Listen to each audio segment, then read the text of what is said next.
제가 중학교 때 갑자기 저희 어머니가 저를 데리고 여의도, 저희 집에서는 여의도가 그렇게 가깝지 않았거든요. 저희가 세종대학교 있는 근처에 이제 어렸을 때 살았는데 교통도 그때는 뭐 지하철이 지금처럼 좋지 않아서 거기가 굉장히 멀게 느껴졌어요. 그래서 여의도를 데리고 가서 무슨 적성검사 기반 이런 데 가가지고 중학교 때인데 적성검사 그 테스트를 하는 거를 시키더라고요. 그래서 보니까 뭐 문항을 이렇게 굉장히 막 문제지 같은 걸 막 물어보는 걸 풀고 이제 며칠 뒤에 이제 그 검사 결과지를 우편으로 이렇게 받아봤습니다.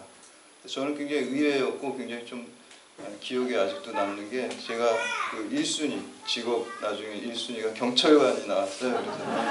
그래서 이상하다 경찰관이 그래서 아직도 기억을 해요. 왜냐면 너무 이상해가지고 경찰관을 꿈꿔본 적이 한 번도 없는데 경찰관이 적성 검사가 나와가지고 지금도 기억하고 그리고 저는 제가 초등학교 전에 목사 된다고 뭐 부흥에 따라다니면서 제가 성계동 교회 목사님이 지금 이제 분당 만락교회 거기 지금은 이제 김병삼 목사님인데 그 아버님 되시는 돌아가신 김무영 목사님 계실 때부터 지금 부모님들 거기 다니고 계신데 부흥사 목사님이세요.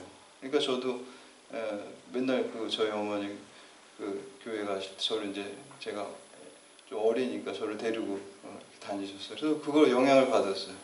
그러니까 지금 뭐 여기 뭐 하은이, 여은이 뭐 이런 말할 때 그래서 근데 그 알게 모르게 거기에 있으면 또 그게 젖어들더라고요.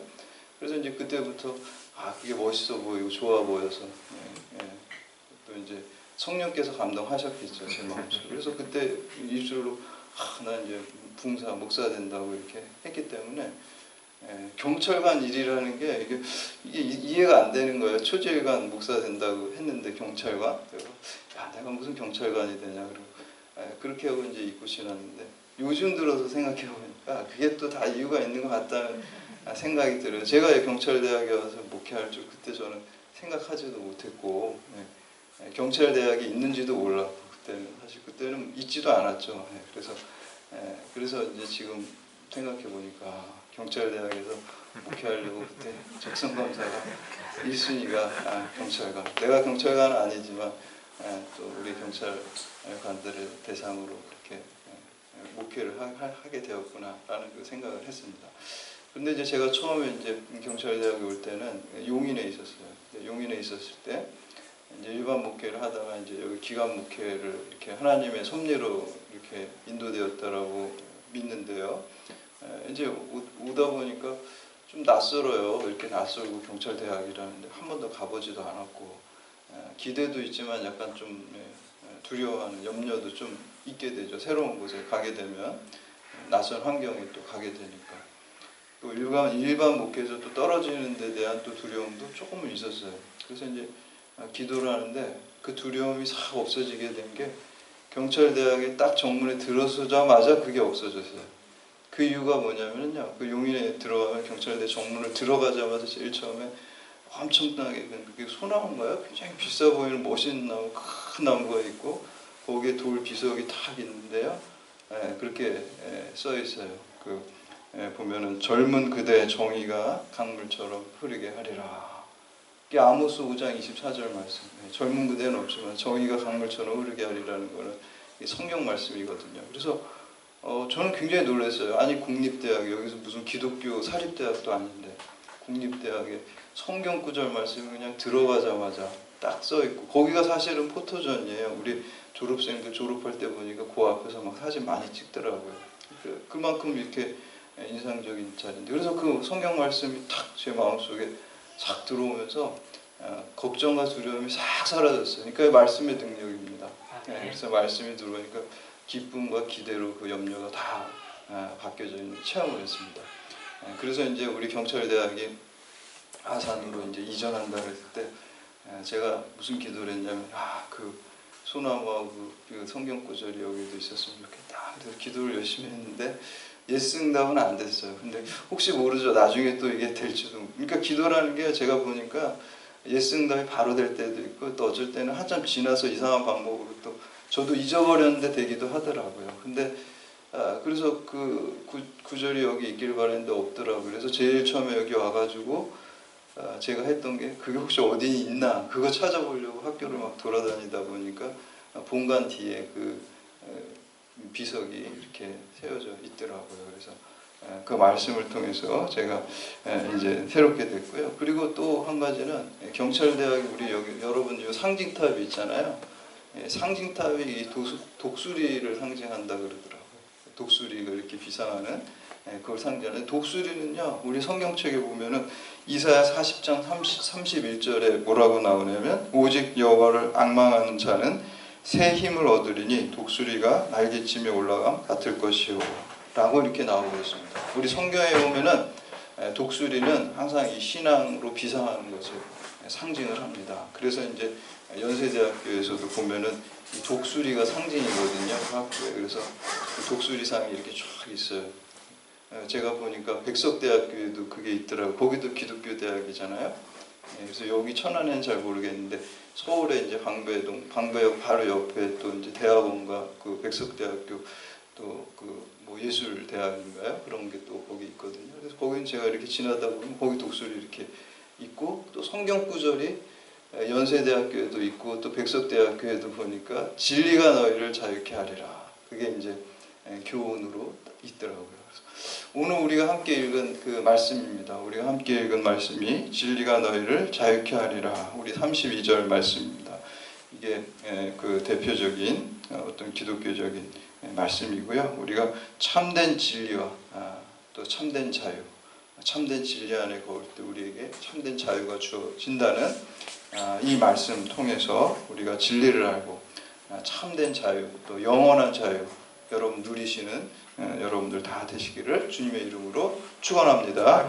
첫 번째는 말씀을 집으로 삼으면은 우리가 참된 제자가 됩니다. 우리 31절 말씀 함께 봉독합니다. 31절 시작. 그러므로 예수께서 자기를 믿는 유대인들에게 이르시되 너희가 내 말을 거하면 참으로 내 제자가 되고. 여기서 예수님은 어떤 사람이 참 제자인지 말씀하고 있습니다. 우리가 뭐 예수님 믿는다고 하고 또 예수님 제자라고 하면서 그렇지 못한 적이 많이 있어요. 근데 오늘 분명하게 예수님 참된 제자가 뭐냐? 그것은 내 말씀 안에 거하는 자가 그것이 참된 제자다라고 이렇게 말씀합니다. 거한다라는 게 이제 헬라 원어에 보면 메노라고 이렇게 나오고 있습니다. 거한다, 머무른다, 계속해서 거기에 남아있다라는 그러한 의미를 의미하는 것입니다. 우리가 거하고 머무는 곳이 어디입니까, 여러분? 집이잖아요. 여러분 이렇게 나와서 활동하다가도 집에 이제 들어가서 우리가 쉬게 되고 참된 안식을 얻게 되고 새로운 힘을 얻게 되죠. 우리가 여행하다가도 집이 있으니까 사실 행복한 거예요. 우리가 여행도 즐겁지만요. 여행을 하면서 여러 가지 경험도 하고 견문도 넓히지만 계속해서 여행만 하라 그러면은 그거 살 수가 없을 거예요. 집에 돌아갈 집이 있기 때문에 여행이 즐거운 것이지 여러분 집이 없이 그냥 평생 여행만 하세요 그러면은 그거는 살 수가 없는 거예요. 집이 있기 때문에 여행이 즐거운 거고 여러분이 이렇게 밖에 나와서 힘들고 또 직장 생활하고 또 어려운 일이 있고 또 스트레스 받는 많은 일이 있어도 집이 있기 때문에 우리가 그 일을 감당할 수 있어요. 집에 와서 힘을 얻고 위로를 얻고 충전해가지고 또 나와서 생활할 수 있는 것이죠. 그런데 이제 그 예수님 우리가 물 집으로 삼는다는 것은요, 예수님의 말씀을 내 영혼의 집으로 삼는다라는 의미가 거기에 있습니다. 말씀을 자기의 집으로 삼을 때 우리가 참된 제자가 되는 거예요. 말씀을 참된 집으로 삼기 위해서는 말씀을 우리가 매일 읽어야 돼요. 그래야지 우리가 말씀을 우리의 집으로 삼을 수가 있고요. 또 그 말씀을 묵상해야 되고요. 그리고 이렇게 예배의 자리로 나와서 우리가 말씀을 듣게 되잖아요. 그게 이제 말씀을 집으로 삼는 거예요. 말씀을 집으로 삼는 거는 두 가지 측면이 있어요. 하나는 말씀을 의식하고 깨닫는 게 있고요. 그것을 우리의 말씀으로 실천하는 게 있어요. 말씀을 알고 깨닫는 것을 우리가 신앙의 의식화라 그래요. 그리고 말씀대로 우리가 순종해서 살아가는 것을 신앙의 생활화라고 합니다. 근데 이 신앙의 의식화와 신앙의 생활화, 말씀을 깨달아 이해하고 아는 것과 말씀대로 순종하고 말씀을 쫓아 살아가는 것, 이 두 가지가 다 온전하게 이루어질 때 그것이 진정으로 말씀 안에 거하는 것이 되는 것이고요. 그것이 참된 제자가 되는 비결입니다. 그래서 우리가 항상 말씀을 머리로만 아는 것이 아니라 감정으로만 감동하는 것이 아니라 늘 우리가 삶으로 의지적인 측면으로 말씀에 순종하는 모습이 우리에게 있어야 될 줄로 믿습니다. 아멘. 제가 예전에 전에 이제 사역하던 교회에서 우리 이제 중고등부 이제 교사들하고 이렇게 수련회를 놓고 회의한 적이 있어요. 여름 수련회를 앞두고서 교사들하고 이제 같이 제가 이제 회의를 하는데 선생님들이 뭐 이것저것 막 의견을 내다가 어떤 이제 주제를 뭐 정하고 뭐 그러잖아요. 기간도 정하고. 그런데 이제 갑자기 어떤 선생님이 목사님 이번에는 주제를 그냥 우리 교사들이 정하지 말고 그냥 학생들 보고 한번 주제를 정해보고 성역 구절도 갖고 오라고 한번 해보자고 이렇게 의견을 내더라고요. 그래서 뭐 그렇게 해본 적은 없었으니까 또 다른 선생님들이 이렇게 되니까 그거 좋은 것 같아요. 그렇게 한번 맡겨보죠. 근데 그렇게 해서 이제 결정이 됐어요. 학생들하고 니네가 주제도 내고 뭐 다 프로그램도 다 갖고 와봐라 이렇게 이제 좀 약간 역발상 같은 걸 했어요. 근데 저는 솔직히 조금 염려를 했어요. 걔네들이 이렇게 막 좀 약간 천방지축 같은데 무슨 주제를 정하고 뭘 한다 그러니까 약간 걱정도 조금 했는데 그게 괜한 걱정이었어요. 그래서 제가 항상 회개하는 게 이렇게 사람을 함부로 무시하면 안 되는데 걔네들을 너무 무시했던 것 같아요. 그래서 늘 회개를 합니다. 근데 그때 걔네들한테 주제를 갖고 오라는데 그때 가져온 주제가 뭐였냐면 우리가 애쓸 때 도우소서. 그 주제를 갖고 그래서 제가 너무 놀랐어요. 우리가 애쓸 때 도우소서. 그러니까 자기네들이 어떤 기도와 노력을 병행한다는 모습이 그 주제에 담아 있어요. 이거 건강한 신앙입니다. 우리가 고3 학생이 공부 안 하고 기도만 해가지고 대학 입학하는 건 아니죠. 우리가 자연적인 방법과 초자연적인 방법 그 모든 것을 하나님께서 관할하시고 통치하시고 섭리하시기 때문에 우리는 기도와 또 노력을 갖다가 하나님께서 주신 능력과 또 지능과 또 건강과 이런 것들을 다 해야 되는 것입니다. 그러면서 기도를 병행할 때 하나님께서 놀라운 역사가 있을 줄 믿습니다. 아멘. 그래서 그 학생들이 가져온 그 수련의 주제 우리가 있을 때 도우소서 굉장히 성숙한 신앙의 어떤 그 표현입니다. 그래서 우리가 그런 모습 우리가 하나님의 말씀을 집으로 삼는다는 것도요 그런 모습입니다. 우리가 의지적인 노력과 또 영적인 기도를 다 같이 병행할 때 우리가 하나님의 말씀을 집으로 삼고 참된 제자가 될 줄로 믿습니다. 두 번째는 예수 그리스도가 진리입니다. 우리 32절 말씀 함께 봉독합니다. 32절 시작. 진리를 알지니 진리가 너희를 자유롭게 하리라. 아멘. 여러분 진리가 무엇입니까? 참 어려운 질문이에요. 진리가 뭐냐 그러면 이거 뭐라고 대답하지? 그래서 뭐 변하지 않는 거, 항구적인 거, 뭐 영원한 거, 뭐 이렇게 뭐 여러 가지 우리가 대답을 내릴 수가 있습니다. 그런데 그 지금 말한 거 영원한 거, 변하지 않는 거, 또 생명, 그 예수 그리스도입니다. 한마디로. 그리고 진리가 무엇이냐 그러면요 대답은 우리는 너무 간단해요. 예수 그리스도가 진리입니다. 예수 그리스도가 진리 자체입니다. 그래서 오늘 우리가 함께 읽은 32절 말씀에서 진리가 너희를 자유롭게 하리라 할 때 이 진리는 예수 그리스도입니다. 진리 되시는 예수 그리스도께서 우리를 자유롭게 하십니다. 그래서 특별히 이제 진리에 대해서 얘기할 때 일반 철학 같은 데서는 네 가지를 얘기를 해요. 진리에 대해서 정의를 말하는데 뭐 진리 대응설이라는 게 있고요. 진리 정합설이라는 게 있고요. 진리 실용설이 있고 진리 합의설 뭐 이런 게 있어요. 근데 이제 이렇게 진리 대응설이라는 거는 우리가 알고 있는 거하고 사실이 뭐 팩트 체크했을 때 그게 똑같으면 대응된다 그러잖아요. 그게 진리라는 거예요. 그리고 우리가 알고 있는 거하고 사실 있는 그대로가 맞지 않으면 그건 진리가 아니라 그래요. 그래서 이제 우리가 플라톤이라는 철학자가 이제 이 진리 대응설을 가장 강력하게 진리라고 얘기를 하거든요. 그래서 플라톤 여러분들 이데아라는 거 들어봤죠. 그리고 우리가 지금 사는 세상은 그림자라는 거예요.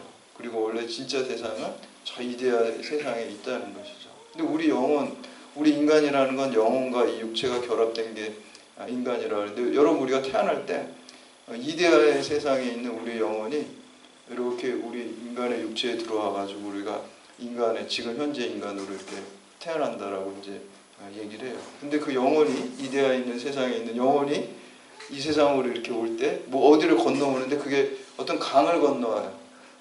무슨 한강을 건너오는 게 아니라 레테의 강이라는 강을 건너와요. 근데 레테의 강은 망각의 강이에요. 그래서 이데아의 세상은 진리의 세상인데 여기를 이렇게 건너올 때 그 진리를 다 까먹고 오는 거예요. 다 잊어버려요. 망각해요. 그래서 이제 여기서는 뭘 가르쳐주냐면 상기시키는 거예요. 너 옛날에 그 이데아의 세상에 있었던 걸 다시 기억시켜 주는 게 그게 진리라는 거예요.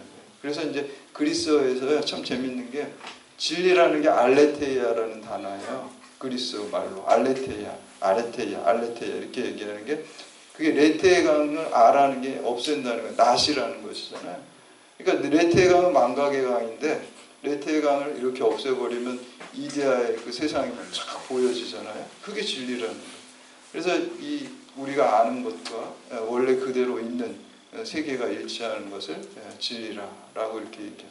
진리 정합설이라는 것은 한마디로 모순이 없이 그냥 코헤어런스라고 그러죠. 일관성이 있는 거 진리라는 거예요. 아까 말한 거하고 지금 말하는 거하고 모순이 되면 그게 진리라고 할 수가 없겠죠. 그리고 진리 실용설이라는 거는 우리가 이제 미국에 특히 이제 실용주의가 굉장히 강하잖아요. 아무리 좋은 얘기 해봤자 사용하지 못하면 쓸모 없으면은 그건 소용없다. 그래서 실용적인 게 진리다. 이렇게 또 얘기를 하고 또 어떤 사람은 또 합의된 게 컨센서스한 게 그게 진리다. 그래서 우리가 이제 법이라든지 뭐 이런 것들이 우리가 어떤 합의에 의해서 이루어진 것들이잖아요. 그리고 심지어 그 토마스 쿤이라는 사람은 과학혁명의 구조라는 데서 과학적 진리도 과학자 전문 집단이 합의 본거라는 거예요. 옛날에는 뉴턴의 절대 시공간이 그게 과학자 전문 집단이 그게 진리라고 그랬는데 아인슈타인 나오면서 그게 아니라 뭐 상대성 이론 나오니까 이거 우리는 그런 거 모르잖아요.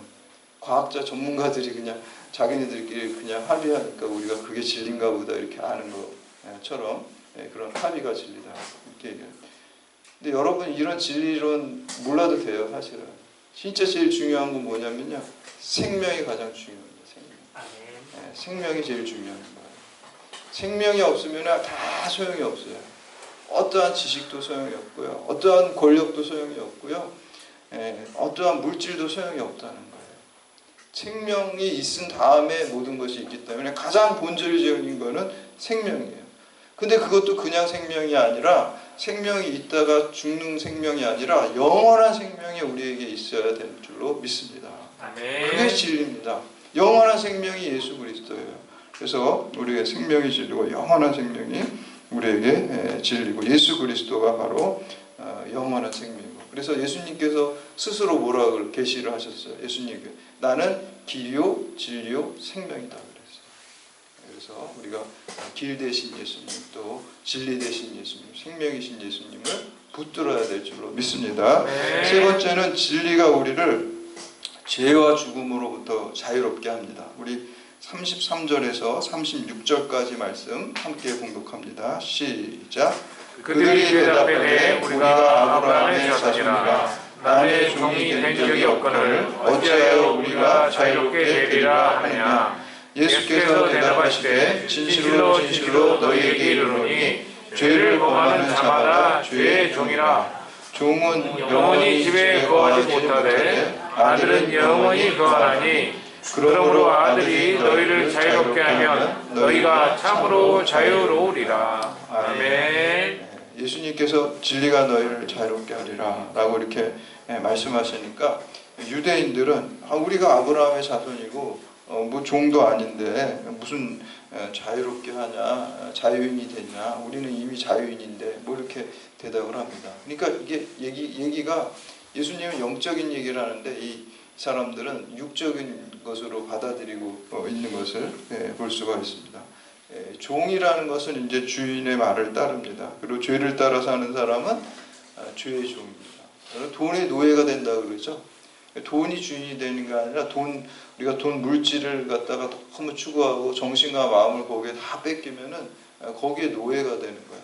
또 권력을 막 추구하는 사람들 있잖아요. 어떻게 보면은 그 사람이 높이 올라가는 것 같이 보이지만 그 사람 권력의 노예가 되는 거예요. 그걸 위해서 뭐든지 다 그냥 다 희생하고 또 하게 되죠. 근데 이 죄로에 모든 사람이 죄를 지었고 죄로 인해서 사망이 우리에게 들어왔습니다. 그래서 죄가 장성하면은 사망을 낳고 죄의 싹은 사망입니다. 우리가 지난 시간에 제가 독화살 맞은 사람의 비유를 말씀드렸어요. 그러니까 아담으로 말미암아 죄로 인해서 우리 인간에게 죽음이 들어왔어요. 사망이 들어왔어요. 바로 죽는 건 아니지만 우리가 바로 죽지 않는 게 축복이에요. 어떤 축복이냐면 구원받을 수 있는 기회를 주신 거예요. 우리가 죄를 짓자마자 바로 죽으면 영원히 우리가 지옥 가면 안 되잖아요. 그래서 하나님께서 우리 인생의 시간, 그래서 우리 성경 말씀에 보면 우리 인생의 시간을 뭐라 그래요? 우리가 지금이 은혜 받을 때라 그러잖아요. 하나님 믿을 때라는 거예요. 우리가 지금 살아있는 동안에 기회가 있는 거예요. 그래서 그 기회를 하나님께서 우리에게 주신 거예요. 우리가 죽지만, 죄로 인해 죽지만 예수 그리스도 믿음으로 말미암아 해독하고 영원한 생명을 얻을 수 있는 기회를 주신 게 우리의 인생이란 시간입니다. 그래서 우리가 진리가 우리를 죄와 죽음으로부터 자유롭게 한다라고 말씀하신 것은 우리 독가살 맞은 비유처럼 죄로 인해 우리가 죽음이 우리 가운데 들어왔는데 이 죽음은 인간의 한계예요. 어떤 사람이든지 다 죽을 수밖에요. 인간의 유한성을 말하는 게 바로 이 죽음이에요. 다 죽게 되는 것이죠. 근데 예수 믿게 되면 우리가 이 죽음으로부터 자유롭게 되는 거예요. 죄로부터 자유롭게 돼요. 예수 그리스도의 십자가 보혈로 우리가 깨끗하게 우리가 새로 거듭나게 되는 거예요. 그래서 니고데모가 어떻게 하면 하나님 나라에 들어갑니까? 그러니까 예수님께서 물과 성령으로 거듭나지 않으면 하나님 나라에 들어갈 수가 없다 그래서 물과 성령, 물이라는 게 예수 그리스도, 우리가 물이 씻기는 거잖아요. 예수 그리스도의 보혈을 상징하는 거예요.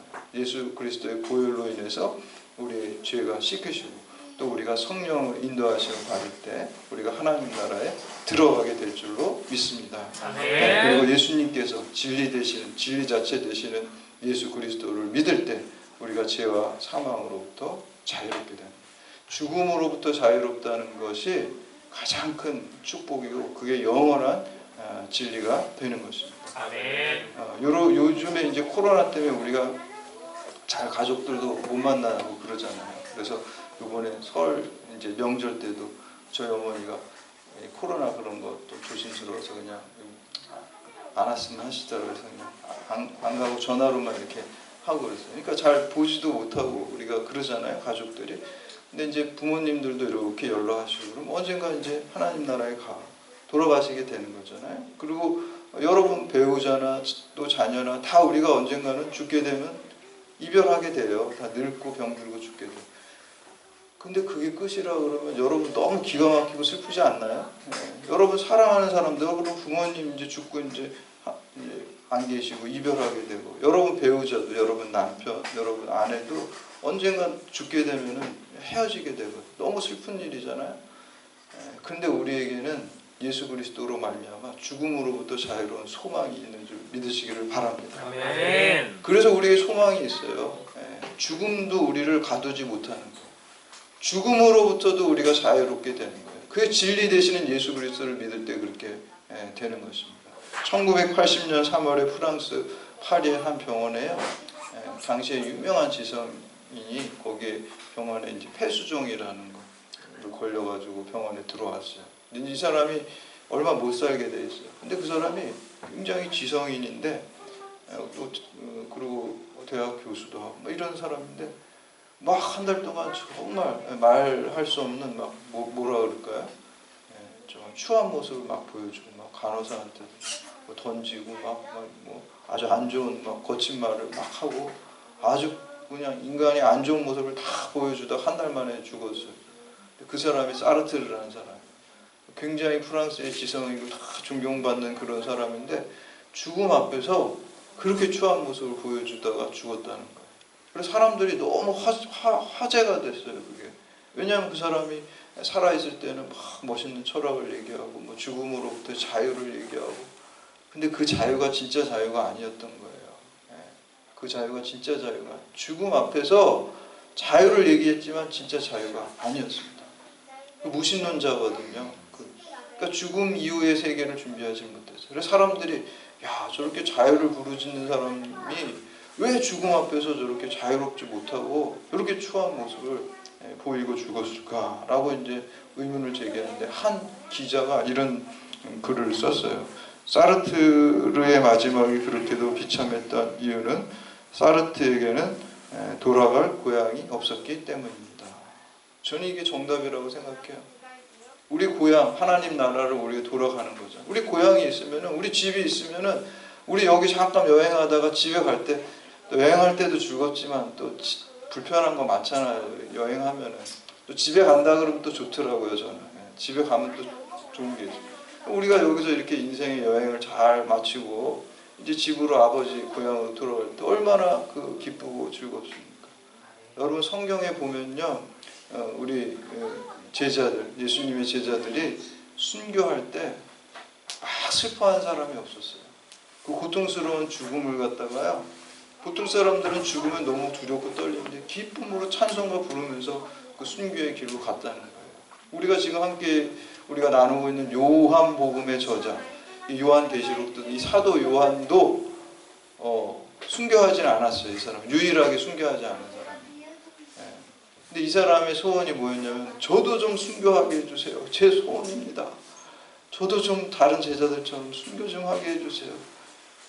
여러분 기도 제목하고 한번 비교해 보세요. 내 기도 제목하고 사도 요한 기도 제목하고. 순교하게 해주세요가 소원이고 기도 제목이에요. 제발 좀 저 좀 순교. 왜 그랬을까요? 죽음으로부터 자유로웠기 때문에. 아멘. 죽음이 끝이 아니라는 걸 알았어요. 제자들이 부활하신 예수님을 만나고 나서는 완전히 달라진 거예요. 예수님께서 십자가에 돌아가실 때는 다 도망갔어요. 죽음으로부터 자유롭지 않았어요. 그러나 부활하신 예수님을 만나고부터는 제자들이 완전히 바뀌어진 거예요. 이제 죽음이 끝이 아니구나. 이 십자가의 길을 가면 영원한 생명과 영광이 있구나. 부활의 영광이 있구나. 이거를 경험한 거예요. 그걸 경험하니까 이제 죽음으로부터 자유로우니까 죽음으로 갈 때, 순교할 때 기쁨과 찬양으로 박수치면서, 그리고 막 그런 나도 순교하게 해주세요. 이런 기도 제목을 갖게 되었다라는 것입니다. 우리가 오늘 예수를 믿는다는 건요, 믿지 않는 사람들은 죽음으로부터 절대 자유로울 수 없습니다.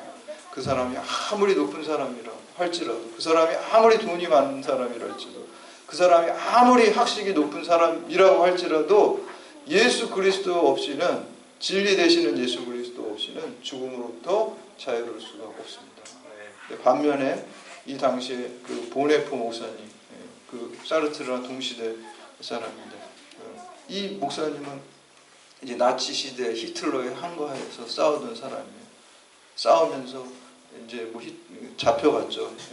감옥에 갇혀 있다가 33세 어린 젊은 나이에 이제 그 처형을 당하는데, 그 감옥에 뚜벅뚜벅 이제 처형하러 간수가 이제 데려가러 들어오니까 직감을 한 거죠. 이제 나를 처형하려고 하는구나라고 이제 했을 때, 그때 같이 감옥에 갇혔던 사람들에게 이렇게 얘기를 했다 그래요. 동지 여러분, 이제 나에게 죽음이 왔소. 그러나 기억하십시오. 이것이 마지막이 아니라 시작이요. 주님께서 나를 위해서 예비하신 하나님의 집에서 만날 때까지 여러분 안녕히 계십시오. 라고 아주 시식하게 인사하고 형장으로 갔다는 것입니다. 왜 이럴 수가 있습니까? 예수 그리스도, 진리 되시는 예수 그리스도를 믿었기 때문에 죽음으로부터, 죄와 사망의 권세로부터 자유로웠기 때문입니다. 오늘 우리가 이렇게 믿음으로 살 때, 참 진리 되시는 예수 그리스도를 믿을 때 진리가 너희를 자유롭게 하리라, 우리 주님께서 말씀하십니다. 이 진리 자체 되신 주님께서 우리를 죄와 사망과 권세로부터 자유롭게 하시고 영원한 생명을 우리에게 주시는 걸 믿고, 또 그 진리 안에 거하시고, 또 이 진리를 널리 또 전파하는 그러한 사명자들로 삶을 사시는 여러분들 다 되시기를 주님의 이름으로 축원합니다. 아멘. 다 같이